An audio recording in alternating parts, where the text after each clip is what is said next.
Shalom, salam sejahtera bagi kita semua.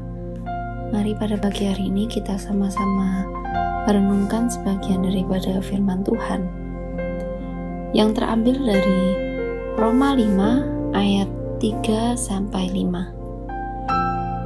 Di situ dikatakan, dan bukan hanya itu saja, kita malah bermegah juga dalam kesengsaraan kita, karena kita tahu bahwa kesengsaraan itu menimbulkan ketekunan, dan ketekunan menimbulkan tahan uji, dan tahan uji menimbulkan pengharapan. Dan pengharapan tidak mengecewakan, karena kasih Allah telah dicurahkan di dalam hati kita oleh Roh Kudus yang telah dikaruniakan kepada kita.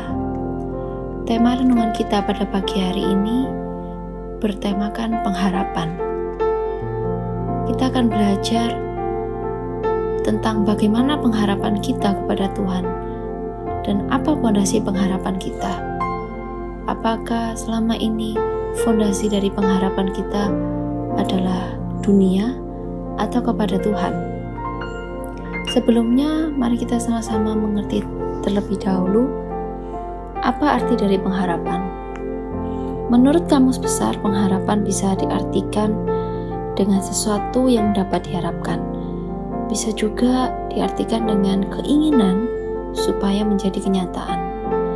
Dan yang terakhir, pengharapan juga bisa diartikan dengan seseorang yang dapat diharapkan, dipercaya, dan diandalkan. Banyak orang yang kehilangan pengharapannya ketika kenyataan tidak menyenangkan atau menyusahkan.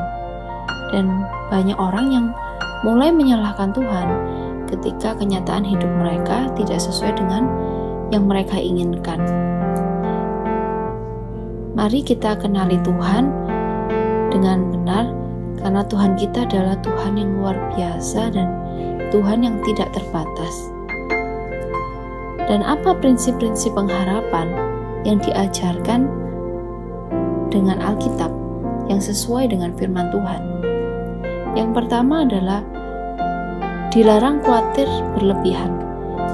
1 Petrus 5 ayat 7 mengatakan, serahkanlah segala kekhawatiranmu kepadanya, sebab Ia yang memelihara kamu. Buang segala kekhawatiran, buang segala ketakutan, segala kesedihan dalam hidup kita. Jadikan segala kekhawatiran, ketakutan, kesedihan kita menjadi pilihan yang utama untuk kita buang, karena Tuhan memelihara kita dengan seksama. Karena Tuhan peduli terhadap kita hingga hal terkecil dan sederhana. Dan musuh dari pengharapan adalah kekhawatiran. Kekhawatiran adalah sesuatu hal yang manusiawi, tetapi jika itu berlebihan, itu menjadi tidak baik. Yang kedua adalah prinsip yang diajarkan oleh Alkitab tentang pengharapan adalah dilarang malas berdoa dan bekerja. Dalam Roma 5 ayat 3-4, dalam ayat tersebut kata kesengsaraan, ketekunan, dan tahan uji diulang 2 kali, dan itu mengartikan itu penting. Ketika hidup ini susah, ketika kenyataan hidup tidak sesuai dengan yang kita harapkan, tetapi kita tetap tabah menghadapinya, kita akan menjadi pribadi yang tahan uji. Dan di situ kita akan menemukan pengharapan dalam Tuhan Yesus. Kita akan mengenal Tuhan Yesus, siapa Tuhan Yesus itu. Berdoa tanpa bekerja itu sama dengan malas, dan bekerja tanpa berdoa itu adalah sombong. Kita seringkali menggunakan kekuatan kita sendiri tanpa melibatkan Tuhan.